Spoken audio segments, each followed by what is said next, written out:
¿Qué tal, amigos del equipazo? Qué bueno que nos acompañan en una entrega más de los libros de Blanca Lolbe. Hoy vamos a hablar de libros, sí, pero de otro tema que además se habla menos de lo que quizás se debería hablar, porque está presente en todas nuestras vidas, desde que nacemos y hasta que morimos. Se trata de la sexualidad. Y tengo conmigo, y me da muchísimo gusto y es un honor tener conmigo en este espacio a David Barrios Martínez, el doctor David Barrios Martínez, que además de ser autor de varios libros, además de ser médico cirujano, además de ser autor de muchos artículos que ha presentado en diferentes lugares, es director general del Centro Integral de Sexualidad y Educación Sexual, del que además es fundador. No le sigo porque no termino, mi querido David. Un placer. Muchísimas gracias por aceptar conversar conmigo y con el equipazo. Al contrario, Blanca, es un honor compartir estos minutos con tu audiencia y contigo, y también muchas gracias por tener interés en estos temas tan importantes.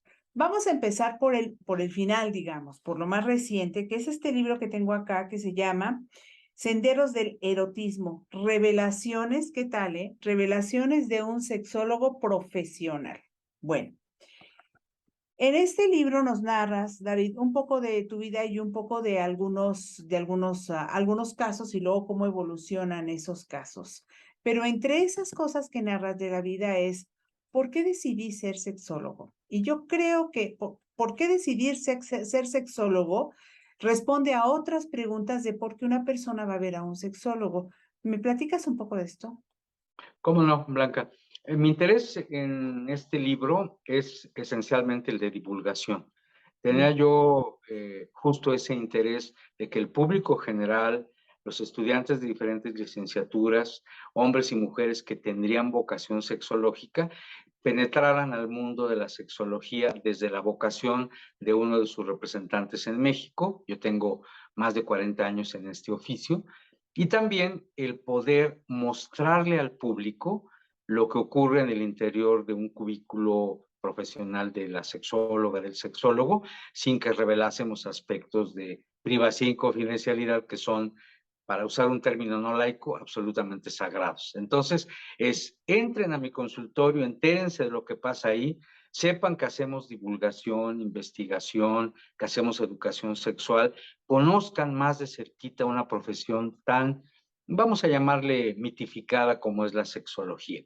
Entonces platico, sin que sea necesariamente un libro autobiográfico, de qué intereses encontré yo desde muy chavito para estudiar esta profesión, después de haber estudiado la carrera de medicina. También soy especialista en educación y también soy psicoterapeuta en distintos enfoques, entre ellos la terapia de pareja. Entonces ahí les platico la integración de todos estos elementos, y el afán es, con una manera, digamos, didáctica o sencilla, poder dar esta información a algo que en sí mismo es muy complejo, Blanca.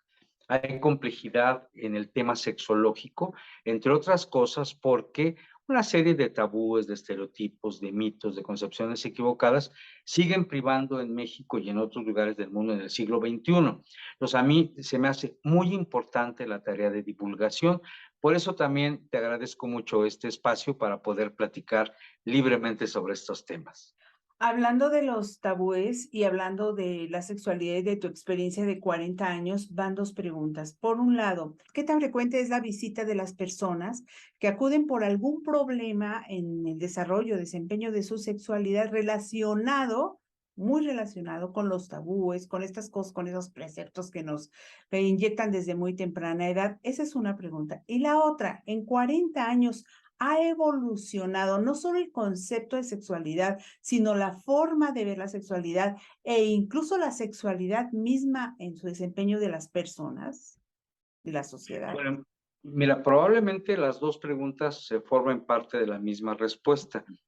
En esta experiencia evolutiva, digamos, de lo que ha sido la sexualidad en nuestro país, yo me considero, Blanca, afortunadamente, tanto un testigo privilegiado, porque soy terapeuta y educador, como un protagonista, digamos, dado que me ha tocado, por ejemplo, dirigir al gremio de las sexólogas y los sexólogos. He sido presidente de la Federación Mexicana de Educación Sexual y Sexología. Por eso tengo una visión privilegiada. Me ha tocado la fortuna de atestiguar y protagonizar muchos de estos episodios. Creo que ha habido un proceso evolutivo. Cuando todo esto empezó hace muchos años, incluso antes de que yo me dedicara al oficio, me parece que estaban más exacerbados los mitos, los estereotipos y los tabús. Más adelante, un sector de la población, lo que yo llamaría la clase media ilustrada, empezó a interesarse en esta temática, a tomar talleres, a leer libros, a escuchar algunos programas interesantes de radio y de televisión, a leer en la prensa escrita algo al respecto. Y luego vino la gran revolución internética. Ahí hay un parteaguas porque mucho del conocimiento que no se había divulgado, que también influye en nuestras actitudes, empezó hace pocos años con la, digamos, la explosión internética. Entonces hay un antes y un después. Sin embargo, los mitos, los estereotipos, las concepciones erróneas, el pensamiento mágico y una profunda ignorancia tamizada por el machismo y el patriarcado siguen vigentes en nuestra época. Es decir, el hecho de que un sector de la población mexicana se haya ilustrado en este campo no quiere decir que el grueso de la población no permanezca pues, en la ignorancia y en los miedos y en los tabúes y en los prejuicios. La verdad es que sigue predominando eso por una razón, bueno, un conjunto de razones elementales, pero hay una muy importante.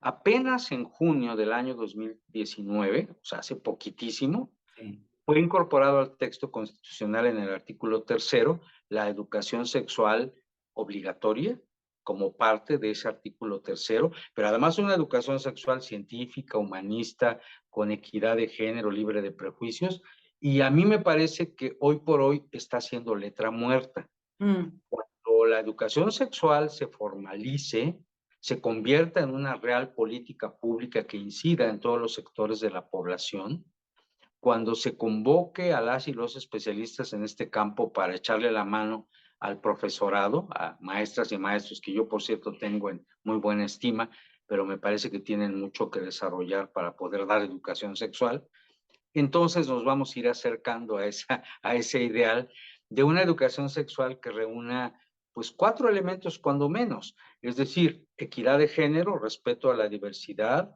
que incluya, por supuesto, una visión amplia de lo que es la sexualidad en lo orgánico, lo psicoafectivo, lo sociocultural, y que también tenga mucho que ver con algo importantísimo, Blanca, que es el acceso al placer. Claro. El placer sin adjetivos, porque luego se habla de prevención de embarazos no deseados o de prevención de infecciones de transmisión sexual, pero suele no hablarse del placer. Y a mí me parece que hay que poner al placer en el centro de todo esto. Yo he dedicado una buena parte de mi vida profesional a promover el placer por una razón muy elemental, Blanca, porque le hace bien a la gente. Claro. El tener buen deseo, excitación y orgasmo no solamente nos eleva las endorfinas, no solamente mejora nuestro talante, nuestro estado anímico, sino también mejora el aparato cardiovascular, el sistema inmunológico, el aparato digestivo. Como dirían los chavos de hoy, está chido tener placer sexual. Sí, sin duda alguna. Una de las cosas que, tomando algunos de los casos de senderos del erotismo, y decías, es de divulgación, sobre todo para que la gente o para que otros, gente que quiere estudiar, convertirse en sexólogo a lo mejor o sexóloga, sepan qué es lo que pasa en el consultorio de un sexólogo. Pero también es un poco, viéndolo yo como lectora, un poco una manera de acercar a la gente que eventualmente no ha identificado que tiene algún problema con su sexualidad.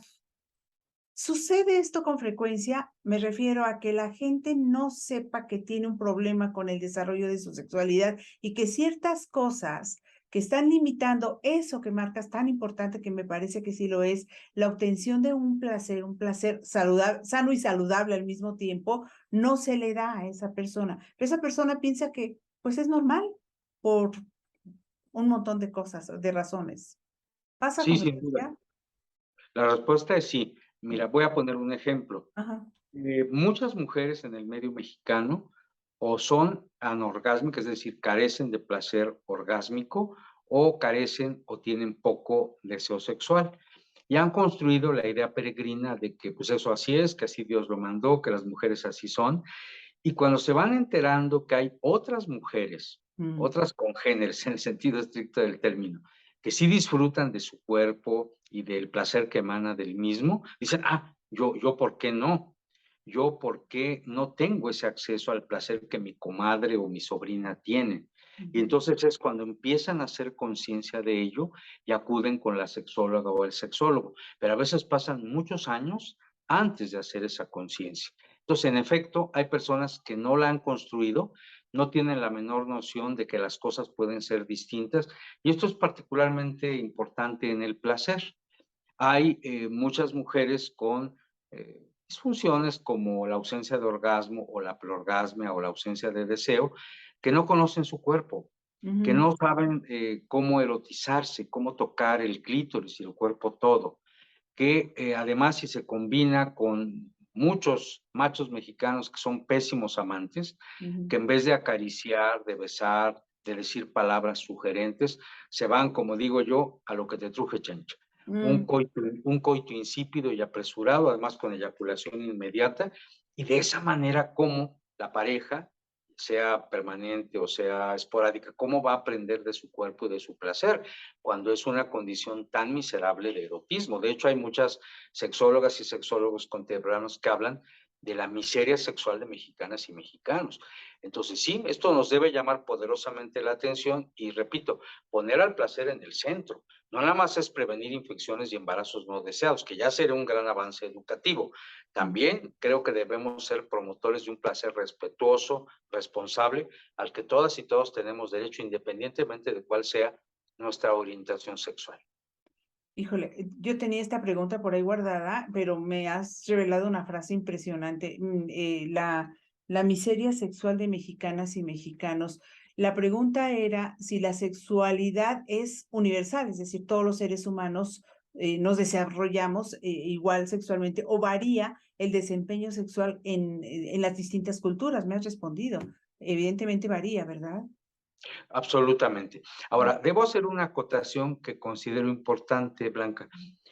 Casi siempre pensamos que la sexualidad se circunscribe al acto coital, diríamos en México a la conjugación del verbo coger, digámoslo así, o to fuck en los países anglosajones o follar en la península ibérica, pero Ujú. no.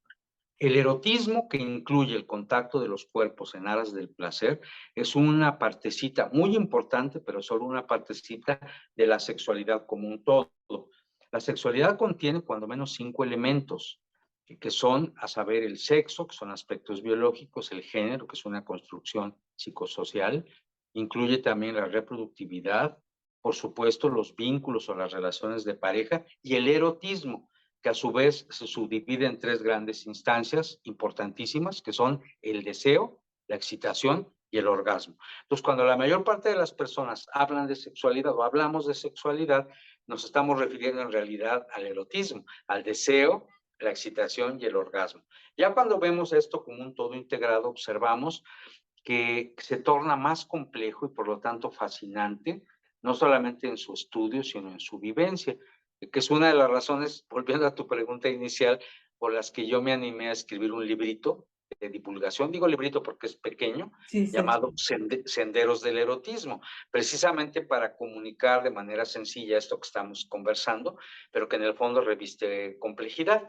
Yo lo que quiero es divulgar, no quiero que esto sea para un cenáculo de académicos o de profesionales de estas disciplinas. A mí me interesa mucho que el público general incorpore a sus discursos, a sus narrativas, pero sobre todo a sus actitudes, el conocimiento sexológico. Lejos de que lo atesoremos egoístamente, hay que divulgarlo, hay que repartirlo con generosidad. De eso se trata la función de ser maestra, de ser maestro, me parece a mí, y quienes buscamos escribirlo y que luego lo publicamos, que hay letra impresa al respecto, creo que tenemos esa obligación ética de no guardar secretos, sino más bien de abrirlo. Yo por eso le puse el subtítulo de Revelaciones de un sexólogo profesional. Hay una parte que aquí marqué, dice, que ya lo dijiste de alguna manera. A propósito, dices aquí, mis divisas ideológicas son 4 pilares que le dan sustento y rumbo a mi profesión sexológica: equidad de género, reivindicación del derecho al placer, respeto a la diversidad sexual y, como ya esbocé, una visión integral de la salud y la educación sexual. Luego, hay en los casos que mencionas, hay casos seleccionados de los miles de casos que seguramente has visto en el consultorio, son resumen de casos en donde, debo decirlo, se respeta el anonimato de la persona, no se revelan los nombres reales, pero hay casos, hubo dos casos que ahora me vienen a la mente que llamaron mi atención y quiero saber qué tan frecuentes que sucedan este tipo de uno, ya lo sé, porque ahí mismo lo dice, ¿no?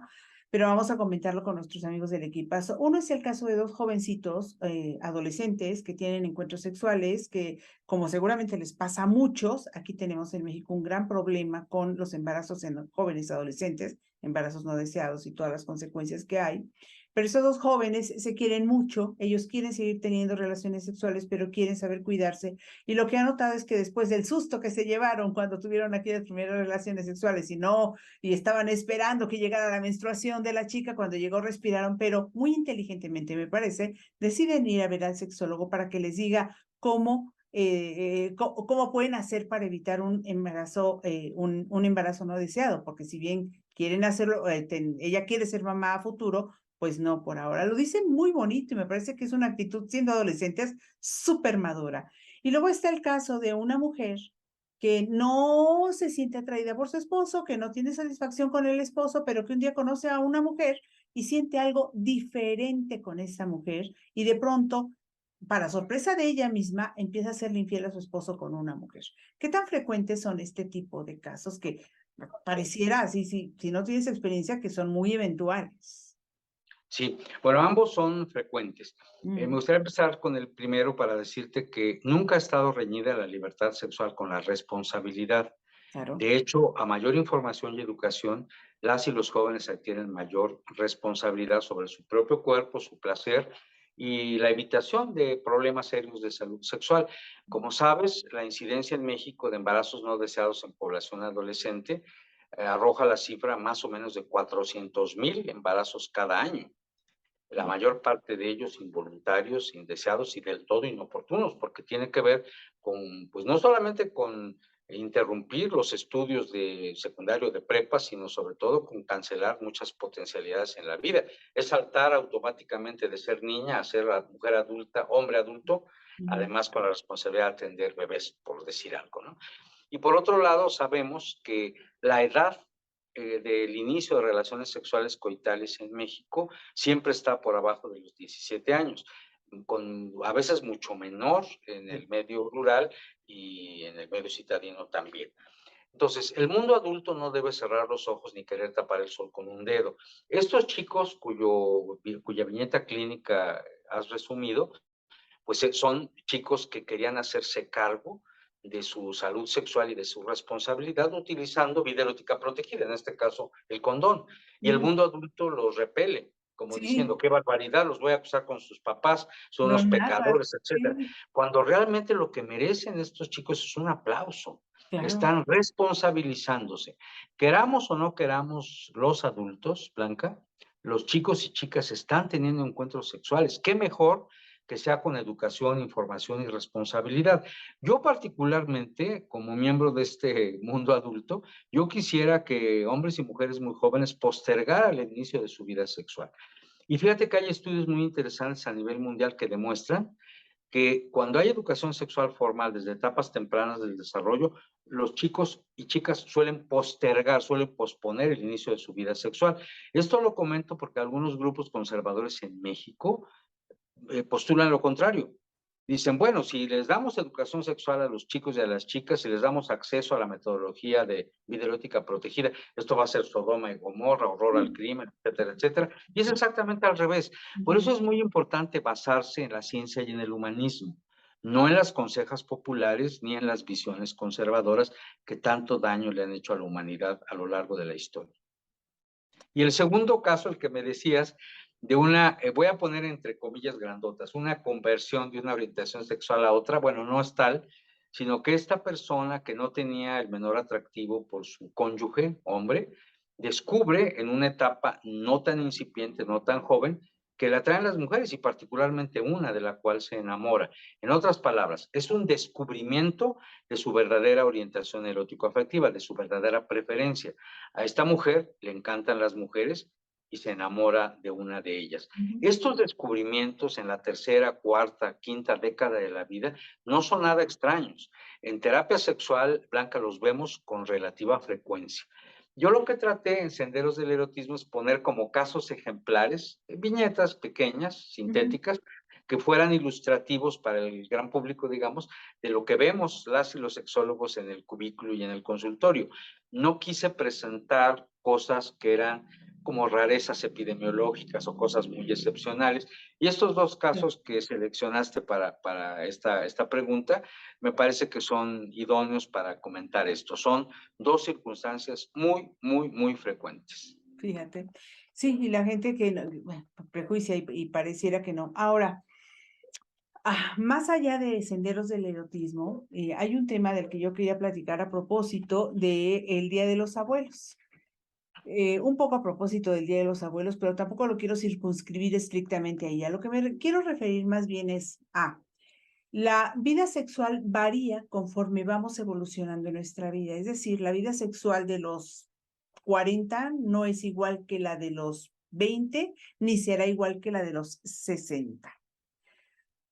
Pero con mucha frecuencia los hijos y la gente, este mundo lleno de prejuicios en general, ve a la gente mayor como una gente que ya no practica el erotismo y que ya no tiene vida sexual. Dos preguntas. ¿Qué tan cierto es esto? ¿Y qué tan placentera puede ser la vida sexual? ¿Y qué tan diferente la vida sexual ya en una etapa ya más adulta? No de madurez, sino ya no de edad avanzada, digamos.